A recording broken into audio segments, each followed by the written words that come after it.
My soon-to-be ex-wife cheated on me with my brother and wants me to pay child support.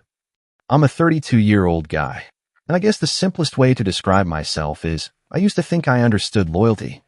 My father taught me early on that you look after family, you stand by them no matter what, and in return, they do the same for you. That was the foundation of how I lived for most of my life. I grew up in a small Midwest town, just your average American kid, running around with my brother and trying to impress my father with every small achievement. My mother was always busy working, but she was the soft heart of our home, always telling us to stick together. For years, I believed that no one could drive a wedge between us. As I got older, I met my wife in a neighboring town through a mutual friend. We had that typical small-town love story. After a few months of dating, we decided we could conquer anything if we worked together. We got married, thinking we were signing up for a lifetime of camaraderie and unwavering devotion. At first, it felt like we were unstoppable. Maybe we were too young, or maybe we just thought we knew more than we actually did. Either way, we tied the knot, forging forward on what I assumed would be a journey built on trust. Things started to shift about a year ago, but I could never put my finger on the exact moment it all began to unravel. My wife and I had arguments, nothing unusual in a marriage, but every disagreement felt heavier, like the weight of something bigger was pressing down on us. She started spending more time going out with her friends, and she insisted she needed space to clear her head. I tried to be supportive, but the distance between us was almost tangible. Our conversations became strained, limited to small talk or polite inquiries about how our days went. I told myself marriages have rough patches, and I clung to the hope we'd rediscover our spark. One evening, I remember coming home from work and seeing my wife standing in the kitchen. She had tears in her eyes, but not the kind that show pain, more like guilt. I asked if everything was okay, and she assured me she was just tired. It was a flimsy explanation, but I let it go. Deep down, something twisted in my gut, warning me that we were on the brink of a painful revelation. I just couldn't see clearly what it would be. A few weeks later, my wife said she was meeting with my brother for lunch to discuss something related to our extended family's property. My brother managed some real estate ventures and always prided himself on being the go-to guy for any kind of land or property advice. I didn't think much of it at first. It made sense that he might want her input if it involved me. But something about the way she told me, her voice a bit too quick, her eyes darting away, made my heart thump. I tried to brush it off as paranoia. After all, this was my brother, the guy who chased me around a yard as a kid, the person who taught me how to throw a decent curveball. Why would I suspect anything out of line? From that point on, though, strange details piled up. My wife became protective of her phone, always setting it face down. Once, I saw an incoming message at a glance, and it was from my brother. She saw me glance over, snatched up the device, and hurried into the other room. It bothered me, but I tried to swallow my doubt. She could have been planning some big surprise or maybe needed personal advice from him. I was looking for any rational reason, anything that would let me keep trusting them both. As time went on, I sensed that everything was building to a breaking point. My mother pulled me aside one day at a family dinner, asking why I seemed so tense around my brother. I pretended like I didn't know what she was talking about, but I hated lying to her. I hated lying to myself, too. There was some intangible wedge forming. My wife would disappear on errands for hours, and my brother gave me forced smiles whenever we ran into each other at family gatherings. It was as if they both were keeping a secret wrapped in layers of polite pretense. Then came the day that everything clicked. My wife announced she was pregnant. At first, I felt a wave of conflicting emotions, confusion, followed by a flicker of joy, then a surge of dread. We hadn't really been intimate in a while. Too many arguments, too much tension. A part of me still wanted to celebrate the idea of being a father, but something gnawed at me. When she told me, she seemed oddly subdued, like she was waiting for an explosion or a meltdown. I tried to be supportive and told her we'd figure it out, but behind closed doors, I was choking on anxiety. A week or two later, I received a phone call from one of our mutual friends, someone who was close to my wife. She seemed hesitant at first, but she said she couldn't let me walk around in the dark any longer. She admitted that my wife and my brother had been seeing each other behind my back for months. The friend told me they were worried because my wife was considering telling me the baby was mine, even though she'd privately confided that it might be my brother's. My hand went cold around the phone, and everything inside me lurched. The friend apologized, said she felt sick carrying the secret, and then hung up. That was the moment my world tore open. I thought about the late-night texts, the lunches that ran too long, the property discussion that never seemed to end. It all added up. My brother, flesh and blood, betrayed me and my wife. I couldn't even comprehend how she could look me in the eye each day. My head spun with a mixture of heartbreak and rage. I wanted to confront them both instantly, but I forced myself to wait and gather some proof. If I went in half-cocked, they deny everything and twist the narrative.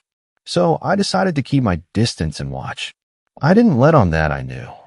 I quietly got in touch with an attorney and explained that I suspected infidelity and I might need a paternity test to confirm if the baby was actually mine. The attorney gave me a rundown of how this typically goes in the courts. If the child was legally presumed mine at birth, I'd be on the hook for child support unless I contested paternity in time. That knowledge made me sick. The idea that my wife and my brother could orchestrate a situation where I'd be legally responsible for their child was beyond comprehension. But it also fueled me. I wasn't going to roll over and let them ruin my life. I had to play this carefully.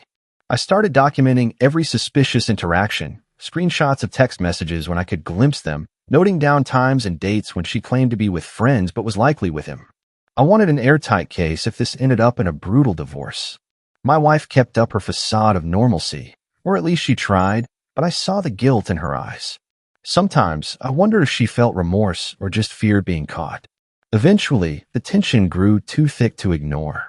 My wife demanded we talk about our future. She insisted that we needed to secure finances for the baby, maybe move to a bigger place. I asked her point blank, "Are you sure this baby is mine?" She turned pale, then got defensive, accusing me of not trusting her. That's when the anger almost boiled over, but I forced myself to stay calm. I told her that before we made any decisions, I wanted a paternity test.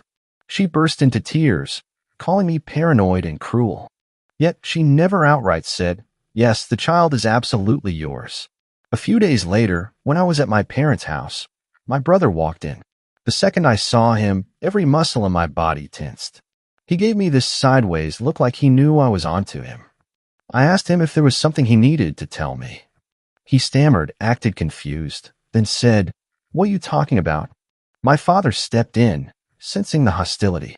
I held back because I didn't want to blow up in front of my parents without solid evidence. I left the house soon after, silently vowing that I'd get the truth out one way or another. Inside, I was grappling with emotions, betrayal, rage, disbelief. The fact that my wife was pregnant only added a sense of urgency. If I didn't move quickly, I'd be labeled the father on the birth certificate by default. The idea that these two people I once loved could burden me with a child that might not even be mine was a blow to the core of my being. I was determined to fight, but I also needed to be cautious. If I lost control and acted rashly, my brother would spin it to make me look like the unstable party. Still, I felt the adrenaline pumping. I wanted justice. I wanted them to pay for destroying my faith and family. My brother had always been arrogant, but I never thought he'd sink this low. My wife, well, the mere thought of her now made me feel sick. I was furious, but heartbreak still lingered beneath the anger. She had once been my partner, someone I believed I could trust with my life. That trust was gone, replaced by a determination to make sure they faced the consequences of every entitled, manipulative choice they had made. In the days that followed, I laid the groundwork for what I knew would be an explosive confrontation. I scheduled a meeting with my attorney and laid it all out. The suspicion of adultery, the potential child that might not be mine, and my plan to contest paternity if necessary. My attorney explained the timeline.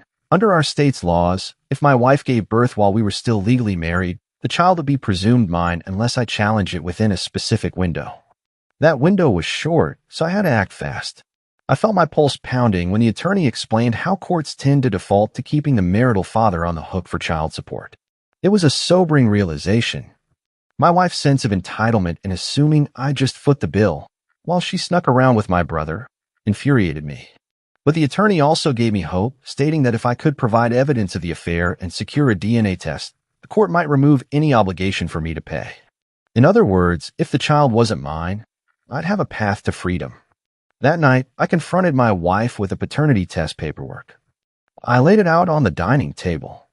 She was startled, tried to act outraged, but her eyes gave her away. She stammered something about how I was humiliating her, how I was showing no faith in our marriage. I told her calmly that she'd given me no reason to trust her, and that the only way to resolve this was through the test. I was ready to hear a confession, but she just clammed up. Then, out of nowhere, she said, "You can't just walk away from your responsibilities. Even if you hate me right now, you're still going to be financially responsible for this baby." Her tone was so cold, so resolute, like she'd already decided she'd milk me for child support no matter what. It felt like a knife to the gut. I told her that if I turned out to be the father, I wouldn't run from my responsibilities, but I also warned her that if she was lying, I'd make sure the truth came out in court. We didn't speak for the rest of the evening. She stayed in the bedroom. I stayed on the couch. The entire house felt like a war zone. Early the next morning, she packed a bag and left. I had a strong hunch she went straight to my brother. The worst part was that I kept questioning myself. Maybe I should have tried to talk it out more. Maybe I should have demanded she come clean. But deep down, I knew none of that would help. She was adamant about burying the secret, or at least controlling the narrative to her advantage. While she was gone, I spent time gathering every piece of evidence I could. I also looked into a private investigator, someone who could possibly catch them together. But the more I considered it, the more I realized that might not be necessary if the paternity test gave me the ammunition I needed. My attorney told me we could also file for a divorce on grounds of adultery, but the burden of proof could be high. Still, I knew that a paternity test revealing the child wasn't mine would be pretty damning proof of infidelity. I felt torn. Part of me wanted an immediate divorce, while another part wanted the ultimate revenge to be methodical, airtight, and entirely on my terms. A couple of days later, I got an unexpected visit from my father. He knocked on my door, face lined with concern. As soon as I let him in, he asked me what was going on between me, my wife, and my brother. He said that my wife had told him I was accusing her of unthinkable things, and that my brother was claiming I'd lost my mind. I could see the hurt in my father's eyes. He truly didn't know whom to believe. I calmly explained everything: the suspicious behavior, the pregnancy timing, the tip from our mutual friend, and my demand for a paternity test. My father didn't say much. He just listened, brow furrowed, occasionally shaking his head like he couldn't fathom any of this being true. Finally, he said, "I want to believe my sons wouldn't do this to each other. But if it's true, we need to settle this properly." Later that afternoon, my father arranged for a family sit-down at my parent house. I refused at first, thinking it might turn into a meltdown, but I realized it could be my chance to corner both my wife and my brother in front of someone who deserved the truth. My mother was there, too, wringing her hands in distress. When my wife and my brother arrived, they immediately tried to look outraged, like I was the villain in some twisted scenario. My wife claimed I was imagining things, that I was being paranoid and letting my jealousy get the better of me. My brother tried to stay quiet, but occasionally threw in little remarks about me overreacting. That's when I slammed the paternity test documents onto the table. I said, "Explain why my wife refuses to take this simple test if she's so certain I'm the father." You could hear a pin drop. My wife's face went pale, and my brother looked away. My mother asked them directly, "Is there any truth to what he's saying?" They stuttered, tried to say I was being abusive and controlling. I laughed dryly, though I kept my composure as best I could, and told them the court wouldn't see it that way once I filed for divorce on grounds of adultery. My father stood up, voice trembling, and told them both that he wanted an honest answer. My wife broke first.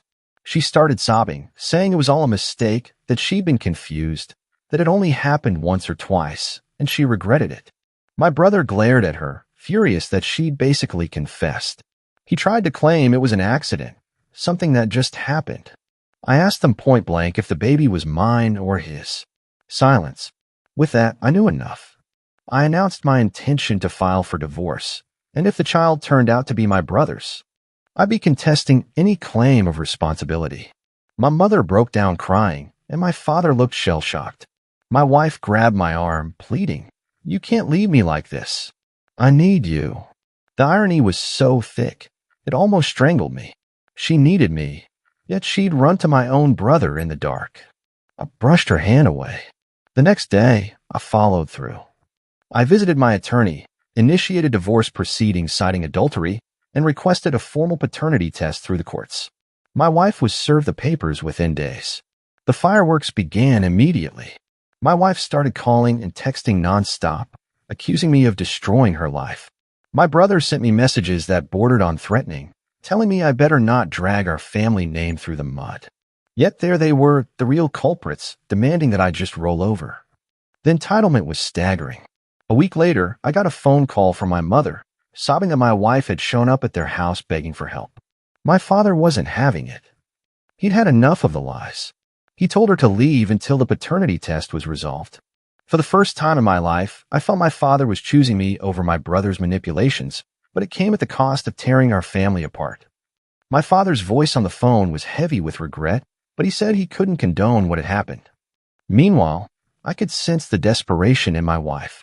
Her texts shifted from anger to pleading for a compromise. She claimed she'd do anything to work it out. The nerve of that request stung me. Work it out? With my brother's child possibly on the way. Then came the dirty trick. She threatened to tell the court that I was an unfit spouse, that I'd been emotionally neglectful, possibly even violent. Of course, it was all lies, but I recognized her tactic. She was trying to intimidate me into backing down.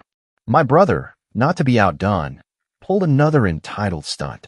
He showed up at my work, unannounced, telling me that if I dragged him into a court battle, he'd claim that I was the aggressor and that he only slept with my wife because I was neglecting her. He threatened to ruin my reputation in our community. That day, I almost lost control, but I kept my cool and told him to get off the property before I called security. I decided that if they wanted to play dirty, I'd prepare even more thoroughly. I documented his visit, filed a brief report about the incident in case he tried anything else. My attorney advised me to keep everything in writing to protect myself. All of this chaos was building toward an inevitable explosion. I felt my resentment burning like a wildfire, but I also recognized I had to stay focused. If I let anger dictate my moves, they'd exploit that in court. So I stayed methodical. I cooperated fully with the paternity test, submitted everything on time, and made sure my attorney had copies of all relevant documents, including text messages that hinted at the affair. My wife kept resisting the test, delaying it with excuses, but legally she couldn't avoid it forever. I was counting down the days until we had the results in black and white. In the midst of all this, I sometimes wondered, was I chasing revenge or simply seeking justice? But every time I recalled the smug look on my brother's face, or my wife's entitled demand that I pay for a baby that might be his, I realized they had earned every bit of the blowback heading their way. They had lied, manipulated, and expected me to shoulder the consequences. That kind of betrayal deserved a reckoning, and I was preparing to deliver it. The paternity test day arrived. My wife tried to postpone, but the court order was clear. She had to comply. I showed up with my attorney, and my wife arrived alone, looking both furious and anxious. She barely made eye contact. We both submitted our samples, and then it was a matter of waiting. The tension hung thick in the air. I left the facility feeling like my entire life was in limbo. If the test said the child was mine, I'd be locked into a custody battle with a woman who betrayed me in the worst way. If it wasn't, I could cut ties more easily, but I'd still have to deal with the emotional wreckage of discovering my brother was the real father. During that waiting period, my brother kept trying to control the narrative, telling extended family that I was fabricating drama, that my wife and I were having marital issues, and that I was just looking to blame someone. Some relatives reached out, confused by all the rumors. I decided not to air every detail to them, but I made it clear something very serious had happened. My father and mother stayed mostly silent. I think they were both trying to grapple with the idea that one son had betrayed the other so completely. Finally, the results came in. My attorney called me in and handed me the envelope. He said, "Do you want to open it here or at home?" My heart was pounding. I opted to open it right there in front of him. The test concluded, with near certainty, that I was not the father. Even though I'd suspected it, seeing it spelled out on paper jolted me like a sucker punch. There it was. The child my wife carried was biologically my brother's, not mine. A wave of relief, anger, and heartache surged through me all at once. Relief that I wouldn't be trapped financially. Anger at the extent of their betrayal. Heartache because, despite everything, there was a tiny part of me that had hoped to be a dad, just not under these circumstances. My attorney assured me that these results would heavily support my divorce case and free me from any child support obligations. He also advised me to finalize the divorce as soon as possible to avoid any complications at the birth. That same day, I called a meeting with my father, mother, my brother, and my wife. I wanted them all in the same room to face the results. My wife tried to protest, probably fearing the public shaming, but I insisted. My father didn't argue, though I could see the heartbreak in his eyes. We gathered in my parents' living room. My brother was already there when I arrived, sitting stiffly in a chair. My mother sat on the couch, clutching a tissue, while my father stood in the corner, arms crossed. My wife arrived last, looking like she'd rather vanish than endure this. I handed my father the envelope with the official test results. As he read the contents, I heard his breath catch. My mother looked up, searching his face for a clue. Then he silently handed the papers to her. She started crying, tears streaming down her cheeks as she took it all in. My wife shifted nervously, then blurted out, "I didn't want it to go this far. We never meant to hurt anyone." My brother swallowed hard, trying to look impassive but failing. I kept my voice steady, addressing them all. "The paternity test shows I'm not the father. This means my soon-to-be ex-wife is carrying my brother's child. I have proof of their affair, and I'm divorcing her on grounds of adultery." I fixed my gaze on my wife. "You won't get a cent from me. Not for you, not for the baby. If you try, I'll produce this evidence in court. I'll make sure you face the consequences." She just stammered about being sorry, as if that would erase months of secret meetings. My brother tried to argue that this situation was complicated, that he wasn't sure if he could take on the role of a parent. The entitlement in his tone made me furious. He'd helped create this mess, and now he wanted to dodge responsibility? I told him, "You reap what you sow. Don't look at me to fix your problems anymore." He started to protest, but I cut him off, reminding him that he'd threatened me at my workplace to keep quiet. My father listened, stunned, as I recounted that little intimidation stunt. My mother cried even harder. The whole scene was raw, uncomfortable, and absolutely necessary. I wanted them to feel the weight of what they'd done. My wife sank to the couch, burying her face in her hands. My brother stood up, pacing, muttering that this was all a huge mistake. My father finally broke his silence, voice trembling. "How could you two do this to our family? This is your brother, your husband. What were you thinking?" Nobody had a good answer. My father's anger turned to my brother, telling him he needed to grow up and face the responsibility. My brother didn't have a response, just offered mumbled excuses about being confused and lonely. I felt a pang of bitterness that he could belittle my marriage and cheat behind my back just because he was lonely. After that, the meeting dissolved into chaotic attempts at damage control. My wife apologized repeatedly, but I had no interest in hearing it. My brother claimed he'd make it right, though he couldn't say how. My mother pulled me aside, pleading with me to consider counseling or mediation, anything that might keep the family from completely fracturing. I told her calmly that this was beyond repair. I was done being the doormat for their entitlement. Over the next few days, my wife bombarded me with texts, saying she had nowhere to go, no resources, and that I was cruel for leaving her pregnant and alone. That only fueled my resolve. She and my brother had stabbed me in the back, yet they expected me to be their safety net? Absolutely not. I blocked her number and started packing my belongings to move to a new place. The attorney recommended I keep my distance until the divorce was finalized, so that's exactly what I did. Legally, the process moved faster than I expected. With proof of adultery and the paternity test, my case was strong. My wife, or rather soon-to-be ex-wife, attempted to drag it out, claiming she needed spousal support, but my attorney countered that her infidelity was the reason for the dissolution. The judge, as far as my attorney believed, wouldn't look kindly on someone who tried to force an innocent spouse to pay child support for a baby conceived through adultery. Still, nothing is guaranteed in court, and I stayed vigilant. I didn't want them pulling any last-minute stunts that might complicate the outcome. My brother sent me a single text saying, "Can we talk?" I didn't respond. I'd spent enough of my life being the good brother, the supportive one. He'd taken my kindness and used it as an opportunity to sabotage my marriage. If he wanted to salvage a relationship, he should have thought about that before sleeping with my wife. With everything in motion, I planned my next steps carefully. There was a final hearing scheduled in a few weeks. My wife seemed desperate, but as of now, there was little she could do.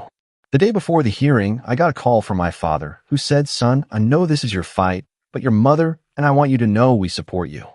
We'll be there if you need us." I felt a wave of gratitude that, at the very least, my parents saw which side of the line I stood on. My father said my brother had been trying to apologize, but the damage was done. They were disappointed and angry, and they told him he needed to handle the child's situation on his own.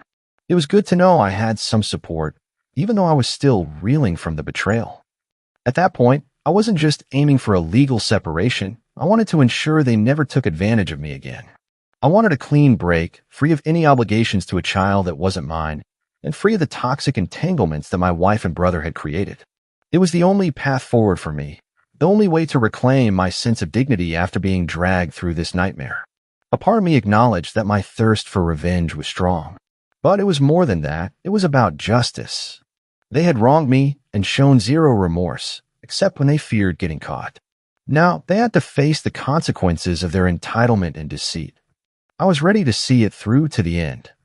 On the day of the final hearing, I walked into the courthouse feeling a surge of nervous energy. I had my attorney by my side, and I felt prepared. My soon-to-be ex-wife arrived looking disheveled and panicked. My brother wasn't present, but I assumed that was to avoid facing the fallout directly. The judge called our case, and I stepped forward. My wife stood on the opposite side, hands shaking as her attorney tried to paint her as a victim of marital discord. They even attempted to argue that my brother's involvement was a brief lapse in judgment, implying that I should still provide financial support since the child would be born during our marriage. But my attorney was ready. He presented the paternity test, the proof of adultery, and the messages that indicated they'd been seeing each other for quite some time.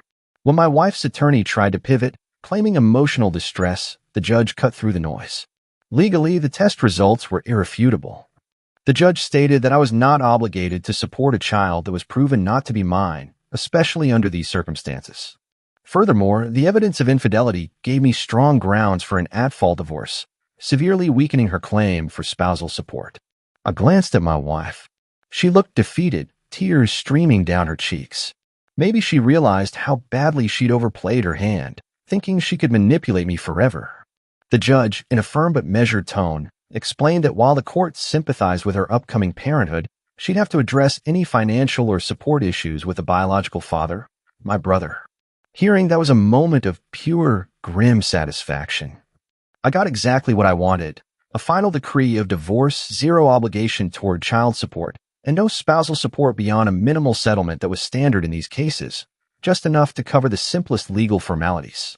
When it was over, I walked out of the courtroom feeling like a massive weight had been lifted off my chest. I had stood my ground, refused to be used, and emerged vindicated. My wife tried to catch me in the hallway, but I strode past her. She called out, saying she was sorry, that she was lost, that she made a mistake. I didn't even turn around. Mistakes happen once, maybe twice, but this was a sustained, deliberate betrayal. She had no right to my sympathy. I got into my car and drove off, determined to start fresh. Over the following weeks, I heard bits and pieces about her situation. She moved in temporarily with an old friend. My brother apparently ghosted her, refusing to take calls, not wanting to accept responsibility for the pregnancy he helped cause. Rumor had it that my parents were torn, but my father made it clear to my brother that if he didn't step up for the child, he wasn't welcome at their house. My mother, ever the peacemaker, attempted to facilitate some kind of conversation between my brother and my ex-wife, but I stayed out of it. It was their bed. They could lie in it. Despite everything I did, feel a pang of sadness for the baby. The child was innocent, stuck with a father who tried to dodge accountability and a mother who was willing to lie about paternity. But I couldn't carry that burden. I had done enough emotional heavy lifting. The sense of justice I felt for standing up for myself outweighed the lingering heartbreak. In my mind, I labeled the final step as revenge, though it wasn't about petty payback. It was about ensuring they reaped the consequences of their actions. They had tried to corner me, use me as a scapegoat for their betrayal, and expected me to roll over financially. Instead, I used the legal system to defend myself. Now my wife was cut off from my income, and my brother faced a massive responsibility he'd been scrambling to avoid. Their manipulative efforts backfired spectacularly. A few relatives reached out, expressing shock and asking for my side of the story. I was honest but kept the details minimal, explaining that I'd won my case and was free to move on. Some took pity on my ex-wife, claiming she was facing a hard life as a single mother. Others condemned her actions outright. I didn't want to get caught in the middle of family drama anymore. My part was done. It felt surreal to return to daily life after so much chaos. I still experienced nightmares and flashes of anger. But each day, the bitterness loosened its grip, replaced by a cautious optimism about the future. I focused on my job, on rebuilding my finances, and on healing emotionally. Sometimes I'd catch myself wondering if my brother would ever try to apologize properly. Maybe someday he'd realize how deeply he'd shattered our bond. But that was his journey, not mine. When I signed the final divorce papers, I paused for a moment, reflecting on how everything had started. The innocent belief that family always stands by you. The naivete that my marriage was built on trust. It was all gone now. But in its place, I discovered I was stronger than I ever gave myself credit for. I was capable of seeking justice and demanding respect for myself. In the end, I walked away with something more valuable than any settlement: my dignity. I didn't let them make me the fool. While my ex-wife and brother grappled with their own consequences, I took the chance to rebuild from scratch. I wouldn't say it was a happy ending exactly, but it was a liberating one. I was free, with a clean slate, and I didn't owe them a single thing. Looking back, I see a painful chapter in my life, a chapter brimming with deceit and betrayal. But I also see a turning point, a moment where I decided I wasn't going to let anyone trample over me. And that, I think, was the biggest victory. If there's one takeaway from it all, it's that sometimes you have to confront the ugliest truths to protect your own future. People who betray your trust might try every entitled trick in the book, but if you stand firm and gather the right support, you can rise above the wreckage they leave behind. That's where I am now, moving forward, refusing to be defined by their actions, and stepping into the next phase of my life with the knowledge that I am stronger, wiser, and no longer bound by the lies of the past.